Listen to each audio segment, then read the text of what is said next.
Hello guys, kumusta? Pause muna natin to. Yan. Sa sound trip ako habang nag-airgun dito sa backyard. Pangalis ng stress. Need ng pangalis ng stress. Anyways.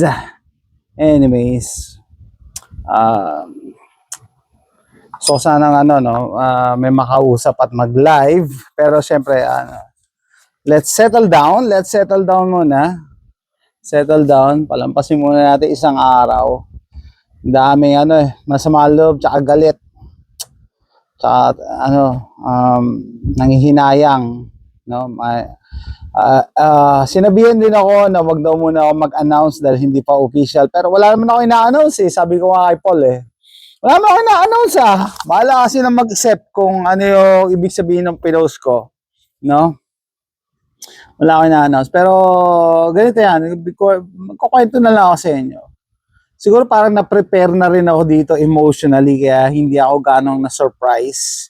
No? So, alam niyo ako pagkagabi, natulog ako. Makita ko sa kwarto. Yung kwarto namin na second floor eh. So, makita ako siguro mga 1:30 na ng madaling araw. Kasi hindi rin ako makatulog. Pagkatapos namin magsimba, nag-lunch kami. Ay, hindi ko pa pala napopost yung lunch namin, pamilya ka. Nag-lunch kami. Tapos, umuwi na ba kami? Yeah, umuwi na kami. Tapos pag uwi namin, nakatulog ako dito sa sopa. Pag-gising ko, gabi na, alas 7 na. Kaya siguro hindi ako agad makatulog kagabi. So, ginawa ko, nag-research ako online, syempre. And looking at the videos and mga posts, yung regarding sa nangyari kay Charlie Kirk. Marami na yung nakakahalata na kaduda-duda yung nangyari. And then, kaya ako na hindi ako na-surprise. Kaya ako sinabing hindi ako ganong na-surprise sa balita.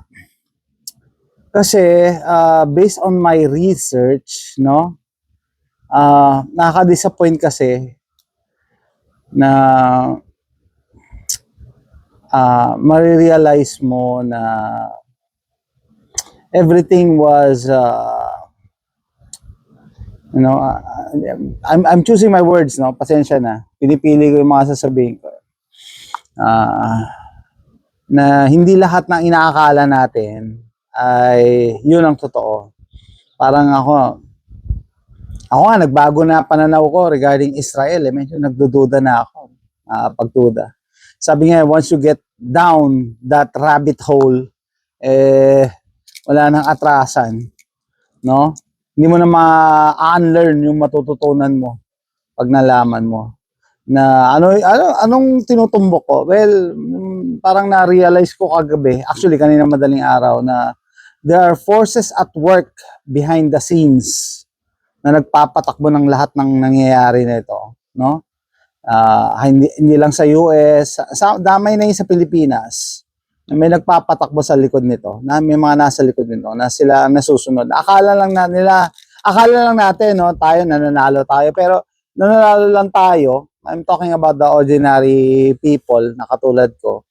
Nagkakaroon lang tayo ng wins pag inaalaw nila, kasi gusto nila yon, no? Nagigets nyo ba? No? Nananalo lang tayo pag inaalaw nila na manalo tayo. So, akala nila panalo tayo. Ganun pala ang nangyari dito sa US. And true enough, kanina umaga, nabaltaan ko to, okay, parang na-confirm. Pero ganun nga yun, no? Merong mga taong nasa likod nito. Okay? Ano pa nga ba? Kaya si Charles, no? Tinawagan ko na, Charles, madaling araw, tutulog ako. Sabi, miss ko, may tumatawag sa'yo. Tingin ko si Charles, hindi ko na kaya sagutin. Talaga antok na antok ako. Siguro hindi mapakali si Charles, no? Kasi hindi sila prepared psychological. Ako siguro indirectly sabi ko parang na-prepare ko yung sarili ko because of my research, no? Actually, sabi ko nga pagka open-minded ka, parang parang networking, pag open-minded ka, ang daming information out there na nag-iintay lang. Minsan nga, hindi na nila tinatago Hindi na nila tinatago, nakalantad lang Diba? By the way, nag-send nga ako ng video sa grupo namin, lang. na kila Attorney Brian, kila Paul, kila Charles, kila Doc Lawrence, kila Gans Pinoy. Sabi ko, ay, nag-ergan na lang ako ngayon. Tsaka nag-music sa sound trip dito sa backyard. Kasi, mabubisit ka talaga eh. Iba namin kasama talaga, nagmumura eh. Nagmumura sa... Ayun wala ko ina-announce wala ko sinasabi wala ko sinasabi. No, kinukwento ko lang sa inyo how did my morning went. How my morning went. No? So, ayun. Ano nga ba? Ano pa ba pwede ko sabihin? Wala ko ina-announce okay. Kanina sumagi sa isip ko eh. Sabi ko, di ba? Kung nagpa-follow kayo sa videos ko, the other mga posts ko, sabi ko, kung sa left and right, at ikaw is on the fence, ibig sabihin, hindi mo alam, saan ba ako kakampi? Sa left ba o sa right? Tignan mo lang yung ginagawa ng kabila. Di ba? Like, dito sa Amerika, the other side is crazy. They are killing people, they are shooting people, majority ng mga shooter trans, no? Or Democrat voter, sabi may mga ano nga sila eh. May mga tawag dito, may propaganda. Oh, yung shooter, ano yan, straight male na Republican, na conservative kasi nga naman yung parents conservative. And then later on, lumabas yung information na certified Antifa pala yung shooter, tapos yung so-called shooter certified Antifa, tapos may ka-live-in na transgender o saan ka pa. So, ibig sabihin leftist yun. Hindi leftist yun. Eh di, ayun nga, so dapat alam mo na kung saan kakakampi. Yung kabila pumapatay eh. Oh, naninira, nanununog ng flag, nanununog ng city. Saan kakakampi? Tatanungin mo pa ba, is there really a question kung saan kakakampi? No? Kung nasa Amerika ka, maski nasa Pilipinas, basahin yung post ng mga sa GMA News. GMA News ang nagpo-post eh. Yung mga Pinoy na kung makapag-react, kala mo dito nakatira eh, no? 'Di ba? I mean, hindi nyo nga alam yung ano, pero kumakampi kayo. Tapos na-observe namin, ilang pamangkin ng misis ko, no? Mga LGBT. Dalawa sa pamangkin niya ang naging tomboy. Tapos yung isa, sabi ko, ano ba yung pamangkin mo si ganyan. Nagpo-post ng mga trans, yung pinost ng trans community na binivilify nila si Charlie Kirk. Ang sama-sama daw ni Charlie Kirk. Puro words of wisdom, word of God, words for family ang minabanggit ni Charlie Kirk. Pero sa post na yun ng mga trans community, ang sama-sama ni Charlie, nagpe-spread daw ng hate. Talaga. Parang yan daw yung strategy ng communist, no? Fascist, binabaliktad nila yung narrative. No, yung mabuti ginagawa nila masama. Baliktad yun eh. Anyway, so yun yung naisip ko kanina umaga. Paano malaman kung saang kapapanig. So dun sa ating pinupush na amendment sa Pilipinas, dito tayo, pro-gun tayo, di ba? Pro-gun tayo. Aminado ako ng pro-gun. Pro-freedom ako, pro-second amendment. Okay? Sa kabila, if you look back, overwhelmingly, lahat yan in-approve ng Senado. So, lahat, wala problema. Sa Congress, may mga kumontra. Sino yung mga kumontra? Mga leftists. May connection sa NPA, may connection sa Communist Party. Yun ang kumontra.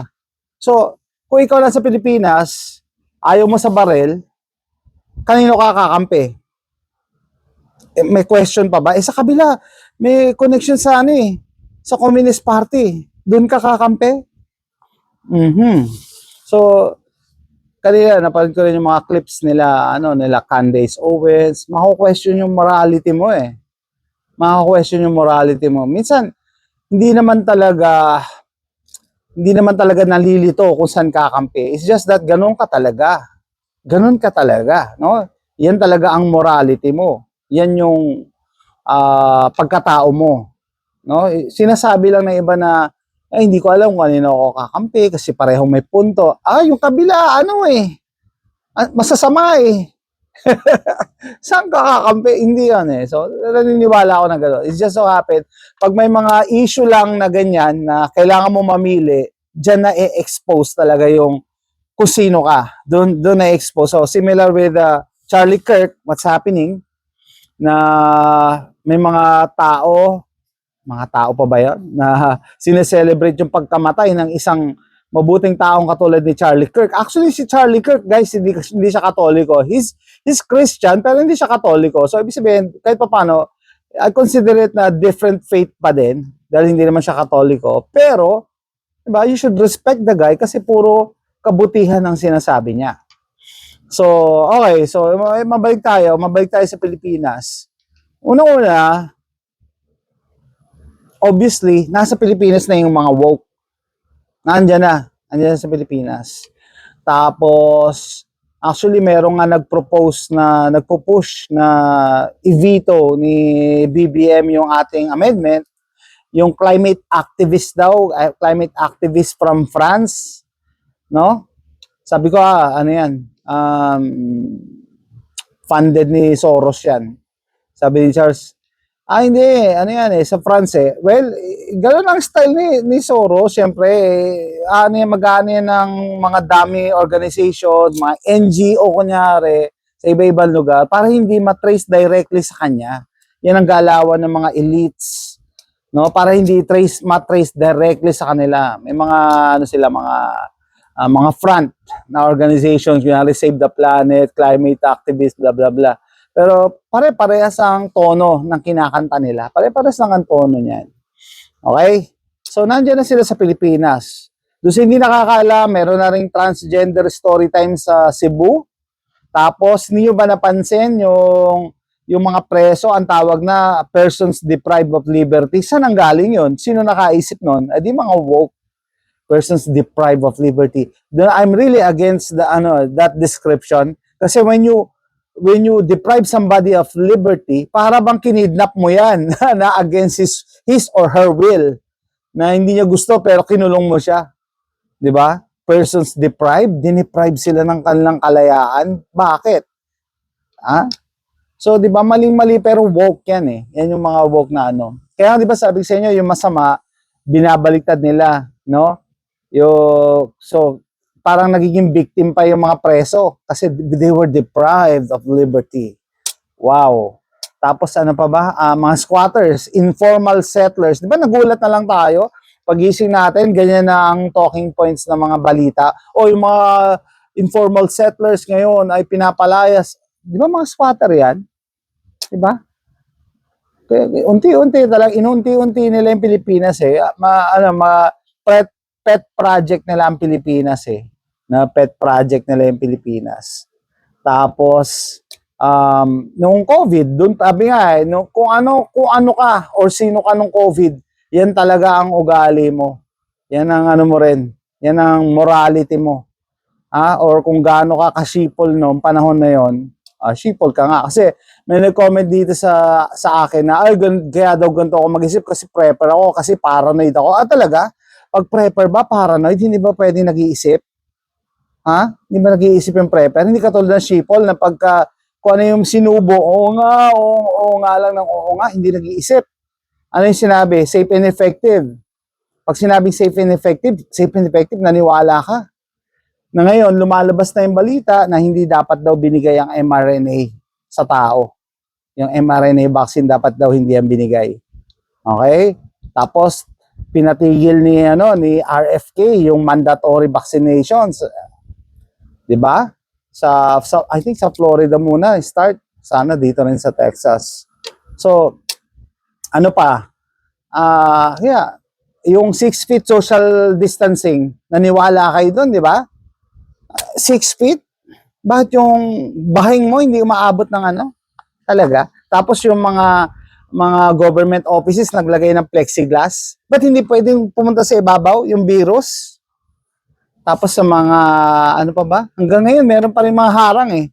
Kung hindi plexiglass, plastic na, plastic ang cover. So hindi pwedeng umibabaw pala yung virus. Yung virus pala, pag tumama ganyan lang siya. Hindi siya pwedeng gumanon. Di ba naniwala doon? Ay, nako. Ay, nako. So, yun nga, pet project nila yan kasi that is all part of the plan. Part yan ng plan ng mga taong nasa likod nito. Tapos, yung mga kaguluhan pa, di ba? May kaguluhan sa Indonesia, Nepal, Cambodia, France. Tapos, magkakasunod dito sa US. May kaguluhan din dahil may inassassinate. Tapos, yan sa Pilipinas, may naka-schedule na kaguluhan. Bring your own mask daw, no? Gusto nila yung mga magpoprotesta nakamaskara para pwedeng manunog. Kaya umaalma yung mga taga Forbes Park yata. Baka daw ano sila, mabandalize yung mga bahay nila. Takot sila ngayon. Gated yun ha. Gated yung community na yun ha. Ibig sabihin, hindi ka basta-basta makakapasok, natatakot na. E di lalo na yung mga bahay natin, ordinaryong katulad natin, no? Na nandiyan sa tabi ng kalsada. No? Ano yan tawag doon? Organized chaos. Organized chaos yan. No, so yun nga no guys, yun ang sentiment namin ngayon. Ako rin sentiment ko na ayoko pa magsabi ng details. Sige, pag may go signal tayo. Wala ako sinasabi wala ako ina-announce. Abangan natin yung official announcement pero at least you know where I stand. You know where I stand na in a way parang ini-expect ko to. No? Patraidor talaga, patraidor. Last minute. Walang announcement beforehand. Patraidor talaga ginawa to. Under the table or in the middle of the night ginawa to. No? Last minute para hindi makahirit, no? Wala. And ang theory ko diyan, my theory is pera-pera, no? Merong kasing ayaw mawala ng kita. Yun na lang gusto kong sabihin. May ayaw mawala ng kita. Kaya hinirit niya na, boss, baka pwedeng ano mo to kasi mawawala kami ng kita, mawawala kami ng control, mawawala kami ng power sa grupo ng mga yan. Sa dami-dami ng mga yan, ang laki na mawawala sa amin. Yun ang aking theory. I could be wrong, pero it all points to that direction. At the end of the day, lahat ng nakapwesto sa Pilipinas gusto kumita. Alam nga namang lawmakers lang, senador at kongreso lang kikita sa sa mga flood control projects, no? Siyempre kami din. I'm talking about them. Yun siguro yung sabi nila, kami din dapat kumita. Hindi kami pwede mawala ng kita. So, wala akong sinasabi. Again, wala akong sinasabi wala akong dito. Just fill in the blanks, no? By the way, disclaimer, lahat to ay mga theories lang naman. It's up to you kung maniniwala kayo o hindi. Do your own research and maging observant kayo. Kasi yung nangyayari sa US, hindi lang US to, mundo ang apektado dito. Similar with yung nangyayari sa Pilipinas, hindi lang yan isolated sa Pilipinas. Kasi, yan ang galawan ng NWO. No, kailangan may chaos muna, kaguluhan, tapos aangat sila diyan, kami magpapatahimik, kami magbibigay ng peace, pero kailangan kami mamumuno na dito sa buong mundo. New World Order, yun lang yun eh. So, from my backyard, I'm just gonna do some plinking and sound trip. Wala tayong magagawa, pero abangan nyo na lang, live stream kami dito. So, that's it guys. Thanks for watching. Bye!